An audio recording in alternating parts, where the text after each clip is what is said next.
ou não faz, explode na pele.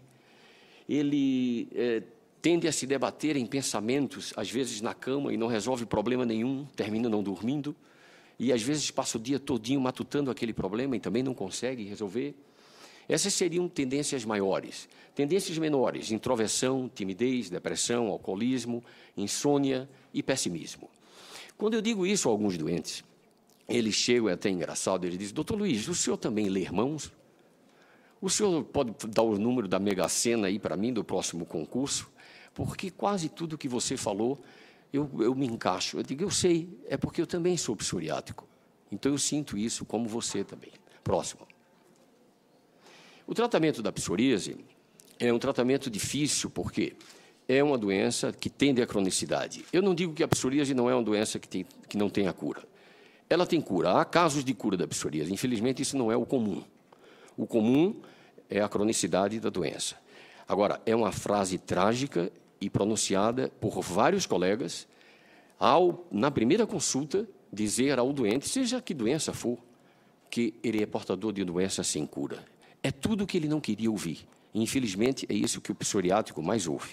Nós estamos fazendo assim quase que uma campanha sistemática com os nossos alunos na graduação e nas residências para que deixem de pronunciar tal frase. O tratamento específico, não vamos entrar em detalhes disso, mas os tópicos principais são aqueles, com destaques para os grupos dos corticosteroides, e os sistêmicos, aqueles ali. Todos esses tratamentos, eles têm as suas virtudes e, como faca de dois gumes, ele tem também os seus efeitos colaterais. Todos. E todos são grandes auxiliares no tratamento, mas, ao mesmo tempo, eles devem ser aplicados com muito zelo e cuidado, porque os efeitos colaterais, às vezes, são mais graves do que a própria psoríase. E isso é um fato comum. Existem outros medicamentos que podem ser utilizados também, e além da psicoterapia. Próximo. Efeitos adversos principais que ocorrem no tratamento. Existem algumas coisas muito interessantes no paciente psoriático. O paciente psoriático é aquele que mais apresenta uma coisa que vem do grego "tak", que é pressa e filaxia, se acostumar. Então, o paciente de psoríase, ele se acostuma, entre aspas, com o tratamento, e aquele medicamento, que no começo foi excelente, termina deixando de ter aquela eficácia, semanas, meses ou anos após. Nós chamamos isso de taquifilaxia. Um outro fenômeno que é muito frequente é o rebote. O que é isso? O doente limpa, pensamos que ele está muito bem, e daqui a pouco ele volta ao nosso consultório, ao nosso ambulatório do público, muito pior do que chegou. Este rebote é um fenômeno muito frequente. A taquifilaxia é mais frequente, mas o rebote é muito frequente, principalmente com os corticosteroides, mas acontece com qualquer método terapêutico que falei anteriormente. Efeitos colaterais e complicações. Próximo. Bom, não vamos entrar em detalhes disso, mas cada grupo de medicamentos apresentam os seus efeitos colaterais e que os médicos têm obrigação de saber disso. O dermatologista que trata do psoriático, ele tem obrigação de saber esses efeitos colaterais. Por isso que, quando optamos, por exemplo, por um tratamento sistêmico para os casos graves, formas disseminadas, artropáticas de psoríase, que é uma forma muito difícil, nós temos que pedir uma série de exames para saber se aquele paciente pode fazer uso daquele medicamento. Porque se ele tiver alterações importantes da função renal e hepática, por exemplo, ele não pode fazer uso da maioria dos tratamentos sistêmicos empregados na psoríase. E isto é um problema sério para nós médicos, e para o doente também, lógico. Então, psoríase. E isto é um problema sério para nós médicos, e para o doente também, lógico. Então, são todos esses efeitos colaterais, não vamos entrar em detalhe disso, mas vamos passar aos imunobiológicos, porque é uma classe de medicamentos mais recente. São medicamentos onde houve um investimento bilionário da indústria farmacêutica, medicamentos que vieram provavelmente para revolucionar o tratamento de algumas doenças, mas que temos que analisar com muito critério alguns detalhes. Próximo. Esses medicamentos, existem vários tipos, não vamos entrar em detalhe disso aqui, cada um atuando especificamente em determinado ponto da cadeia etiopatogênica da doença, na linfocina tal, no linfócito tal, no fator tal. Não vamos entrar em detalhe disso, porque é uma coisa muito técnica e até difícil. Mas eles produzem, além da melhora da psoríase, por outro lado, vários efeitos colaterais que estão aí listados. O principal deles é a tuberculose. E nós sabemos que a tuberculose, no nosso meio, principalmente devido ao alcoolismo, é uma doença, se não endêmica, epidêmica.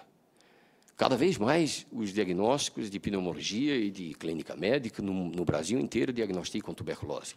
E a tuberculose é um risco elevadíssimo nos pacientes que fazem uso desses imunobiológicos. Por curiosidade, o primeiro paciente que tratamos no Hospital das Clínicas da Universidade Federal de Pernambuco era um indivíduo ígido. Ele já tinha feito tratamento todos os tratamentos, mas ele tinha uma psoríase disseminada, um indivíduo muito forte, 40 anos, empresário, indivíduo bem socialmente falando, e ele resolveu fazer esse tratamento, e uma colega do serviço optou por um desses imunobiológicos. Ele limpou da psoríase com 1 mês, mas com 1 mês e 15 dias, ele desenvolveu um quadro de febre, emagrecimento intenso e tosse, e que nós o internamos, né, na clínica médica, e, no final das contas, ele tinha uma tuberculose pulmonar, com o pulmão todo velado e também esplênica.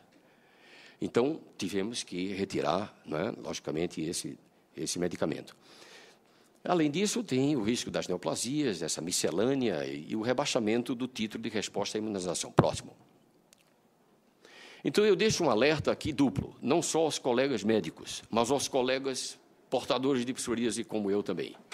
Devemos ser criteriosos antes de nos encantarmos com as novidades farmacológicas e tecnológicas, com bom senso e respeito aos pacientes. Os imunomoduladores biológicos, que revolucionarão o tratamento de muitas doenças, ainda devem ser vistos com cautela. Os riscos são muitos, e a relação custo-benefício pode não ser favorável a boa parte dos pacientes e ao próprio SUS. A pressão exercida pela indústria farmacêutica, que bem intencionadamente investe bilhões de dólares nessa classe de medicamentos, não pode sobrepujar nossa consciência crítica e nosso conhecimento. O Food and Drug Administration, o equivalente à nossa Anvisa, num boletim de setembro de 2008, levanta a gravidade do problema ao relatar 240 casos de histoplasmose com 12 mortes dos 4 agentes disponíveis à época nos Estados Unidos.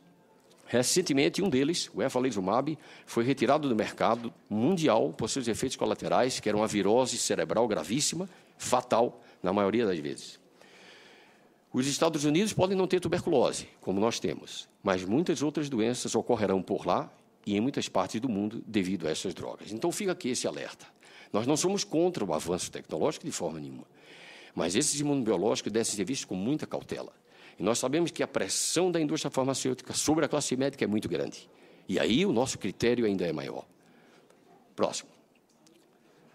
Vamos mostrar aqui uma novidade, que é um tratamento. Vamos mostrar aqui uma novidade, que é um tratamento não revolucionário, mas que veio como complemento. Na verdade, eu não posso falar que é um tratamento porque é um hidratante, mas que está mostrando que tem outras atividades além da hidratação na psoríase. É um hidratante à base de 3 constituintes, andiroba, babosa e mamão, que tem esses nomes científicos, e que chegou às nossas mãos na universidade e cabe à academia pesquisar não só medicamentos sintéticos, mas, por que não, os fitoterápicos, que estão, inclusive, na moda. Próximo. A andiroba tem propriedades dermatológicas emoliente, antisséptica, cicatrizante, anti-inflamatória e repelente natural de insetos hematófagos. Próximo. Aí estão os constituintes químicos, próximo. A babosa, conhecida há quase 5.000 anos da humanidade, ela é usada pela humanidade em várias doenças, não só dermatológicas, mas as propriedades dermatológicas são anestésica, anti-inflamatória, coagulante, queratolítica, antibiótica, hidratante e regeneradora celular. Próximo. Os principais constituintes bioquímicos, próximo.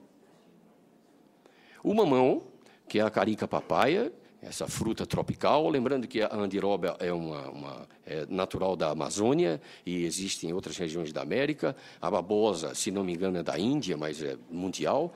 E o nosso mamão, que é uma planta tropical. Ela também possui propriedades dermatológicas, anti-inflamatória, calmante, cicatrizante e emoliente. Próximo. Aí os constituintes principais do mamão, próximo. E agora a situação atual com acompanhamento de pacientes de psoríase, onde estamos utilizando esse hidratante. Quero dizer que hoje é a minha primeira escolha no paciente de psoríase, mas há casos, lógico, de psoríase que eu associo esse hidratante a medicamentos outros tópicos.